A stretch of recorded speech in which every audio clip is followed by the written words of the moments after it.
ಹೇರುಕ್ಕಮ್ಮ ನಮ್ಮ ಬೂರೆ ಊರಮ್ಮ, ಹೇರುಕ್ಕಮ್ಮ ನಮ್ಮ ಮಾತೆ ಮಾತಮ್ಮ. ಮಾತಿನ ಜೊತೆಯಲ್ಲೇ ಗಂಧವಿರೋ ಕನ್ನಡ ಕಸ್ತೂರಿ ಎಲ್ಲೂ ಇಲ್ಲ.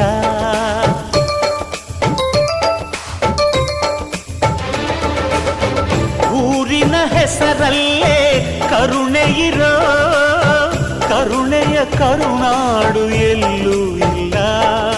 ನೀರು ಕೇಳಿದರೆ ಪಾನಕ ನೀಡುತ್ತಾರೆ ಇಲ್ಲಿ, ಸತ್ಯ ಕೇಳುವುದೇ ಕಾಯಕ ಎನ್ನುತ್ತಾರೆ ಇಲ್ಲಿ. ಇಲ್ಲಿರೋ ಸೌಭಾಗ್ಯ ಎಲ್ಲೂ ಇಲ್ಲ, ಈಶ್ವರಿ ತಾಯಿ ಇರೋ ಊರೇ ಇದು.